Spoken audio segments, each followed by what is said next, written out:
President Donald Trump supports alleged sexual abuser Roy Moore's bid for an Alabama Senate seat, and he's far from alone. Despite at least 6 women saying Moore subjected them sexual assault and misconduct, many when they were under 18 years old, including one woman who was 14 at the time, and a reputation for such behavior in the community that led to his being banned from a local mall, Trump offered his support of Moore last week. With his customary lack of nuance, Trump said, he totally denies it, defending the candidate. We noted recently, Moore has a record that should more than disqualify him from public office. As we also noted, if recent history is any indicator, it probably won't matter to many Republicans. Trump wasn't the only figure to circle the wagons around Moore in recent weeks. Prominent figures in politics, the media, and Alabama's religious community have also come forward to support Moore. On balance, these defenses read like a laundry list of the ways that patriarchal institutions have justified the wrongdoing of powerful men while casting doubt on the accusations of women. From religious justifications to victim blaming to accusing out-of-state agitators for getting involved in local business, we've heard all the greatest hits. Here are the excuses that political, media, and religious figures have used to support the Alabama firebrand and silence his accusers. President Donald Trump. Before we leave our commander-in-chief behind, let's dig a little deeper into his comments. When asked by a reporter if it was better to elect a Democrat or an alleged child molester, Trump said, he says it didn't happen. You have to listen to him. Also, in the customary fashion of our president, he doubled down on these comments, adding, I do have to say, 40 years is a long time. He's run 8 races, and this has never come up. So 40 years is a long time. With those comments, Trump has essentially hit every square on the textbook methods of discrediting victims bingo card. And of course, it bears mentioning that Trump himself faces numerous accusations of sex crimes. Jim Ziegler, Alabama state auditor, speaking to the Washington Examiner, Ziegler evoked the Bible, ignoring the contextual realities of the era, and defended Moore. Take Mary and Joseph. Mary was a teenager and Joseph was an adult carpenter, Ziegler said. They became parents of Jesus. There's nothing immoral or illegal here. Maybe just a little bit unusual. John Skipper, former Mobile County GOP chair Skipper, took a more conspiratorial angle when defending Moore.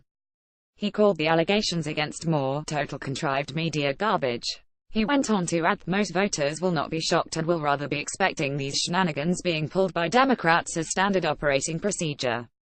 Sarah Huckabee Sanders, White House press secretary. In a statement, Sanders offered, like most Americans, the president believes we cannot allow a mere allegation, in this case one from many years ago, to destroy a person's life. Randy Brinson, president of the Christian Coalition of Alabama, until I see something different, I would support Roy Moore because of what he says he's going to do and who he is as a person. Brinson told the New York Times. Rep. Ed Henry Ritzel, Alabama State Rep. Ed Henry went along with the local Coleman Times in an attempt to discredit Moore's accusers.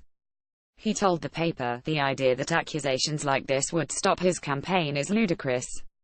If this was a habit, like you've read with Bill Cosby and millions of dollars paid to settle cases and years of witnesses, that would be one thing. You cannot tell me there hasn't been an opportunity through the years to make these accusations with as many times as Moore has run and been in the news. If they believe this man is predatory, they are guilty of allowing him to exist for 40 years. I think someone should prosecute and go after them. You can't be a victim 40 years later, in my opinion. I'm not buying it. It's too easy for someone to make these accusations. It's foolish to go down that road. It's like, what if a frog had wings? He wouldn't bump his ass every time he jumps.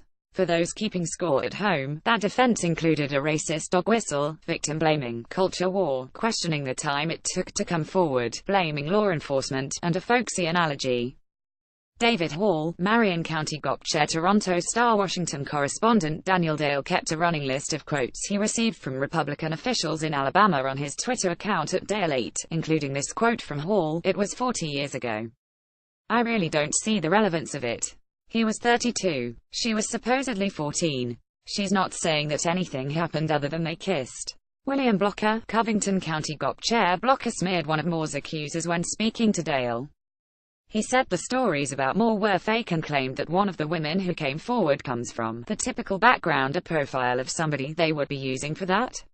Riley Saban-Henner, Geneva County GOP chair, speaking to Dale, Saban-Henner said that he doesn't believe the allegations against Moore are true. If they were true, he believes they would not constitute forcible rape. He added, "I know 14-year-olds don't make good decisions." John Merrill, Alabama Secretary of State, "It's odd to me that this information has just been introduced. In all the campaigns Judge Moore has ever run before, and he has run a lot of them, probably a dozen campaigns. It's very, very odd to me this information has just been introduced," he said, according to HuffPost. Mike Allison, pastor at Madison Baptist Church, the pastor told CNN, "I don't even believe the allegations. There's lots of fake news going around these days. They're allegations. How can he even defend himself against 40-year-old allegations? You used to be innocent until proven guilty.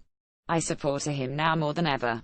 Jamie Holcomb, Reverend at Young's Chapel Congregational Methodist Church, "I stand behind him 100% unless there's proof," he told CNN. Joe Pollak, Breitbart editor Joe Pollak went on MSNBC to offer a wide-ranging defense of Moore and attacked the Washington Post's reporting on the story. During the appearance, he said, "The 16-year-olds and the 18-year-old have no business in that story because those women are of legal age of consent." He added, "The Post has successfully put a narrative out, at least on MSNBC and in other places, that there's this pattern of teenagers. There's really, as far as we know, the facts could come out differently, but as far as we know, there's only one relationship that's been alleged that's problematic." Brandon Mosley, journalist at Alabama political reporter Alabama-based reporter Brandon Mosley went on CNN to offer perhaps the strangest and grossest defense of Moore yet. "If you know, Roy Moore had stolen a lawnmower when he was 21, that's bad, but that's not a reason 50 years later to all of a sudden, throw him off the ballot to let Senate Majority Leader Mitch McConnell pick the next senator of Alabama, Kayla Moore, Roy Moore's wife, at a campaign rally last week. Mrs. Moore told the crowd, "Most of the negative have been from out of state. The people of Alabama know what is going on here.